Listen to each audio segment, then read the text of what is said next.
9 mars. Le soleil se lève sur la Sibérie. Il est 5h30 du matin. Il fait moins 20 degrés Celsius. 5h45. Je découvre ce fameux lac Baïkal qui m'a paru si mystique en lisant de vieux cahiers. Je vois des représentations de chamans partout, comme dans ce rocher, la tête d'un chaman de profil, ou encore dans celui-ci.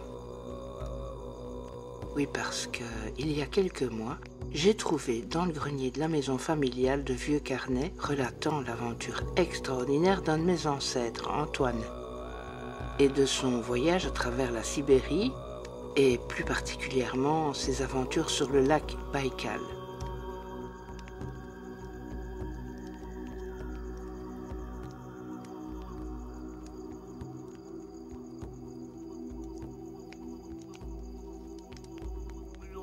Écoute le corbeau, suis le renard. Ces mots prononcés très souvent par une chamane ont guidé le voyage d'Antoine.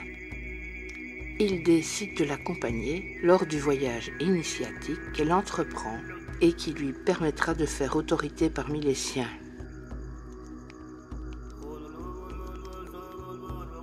Le chamanisme sibérien est une des plus vieilles formes de spiritualité. Il considère toutes choses comme éléments d'un grand tout. Hommes, animaux, esprits, montagnes, rochers et plantes sont égaux.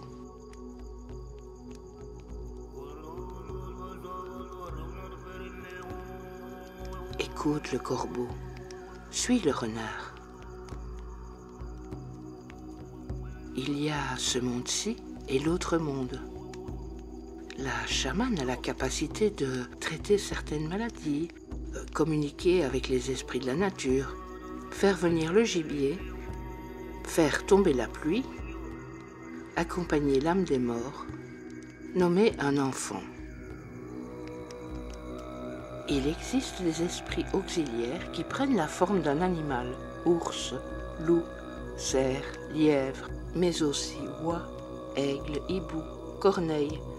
Ils peuvent également être des esprits de la nature, esprits des bois, de la terre, d'une plante, du foyer, ou des fantômes.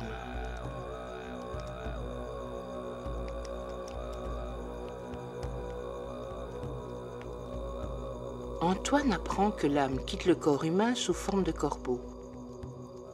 La chamane avait longuement communiqué avec le corbeau au printemps précédent. Elle revient à cet endroit et procède à la chasse à l'âme, en totale harmonie avec la mère corbeau et le père corbeau.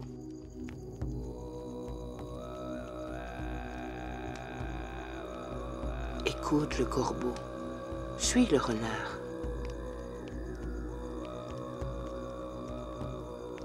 Le lendemain, je suis folle de joie de découvrir des traces de renard dans la neige, fraîchement tombée la nuit sur le lac. Je les suis et elles me mènent directement à cette falaise au loin. C'est ici que la chamane a rencontré les arbres creux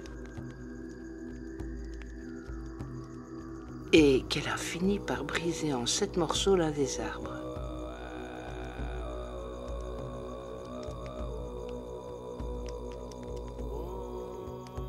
L'esprit de l'eau est totalement libre.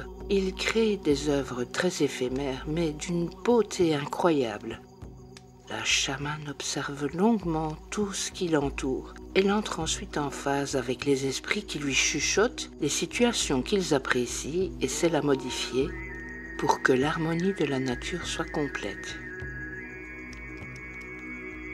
Et soudain à ses pieds des roses de glace. Création des esprits de l'eau et du vent. Antoine n'a jamais rien vu d'aussi beau, d'aussi délicat. Écoute le corbeau, suis le renard.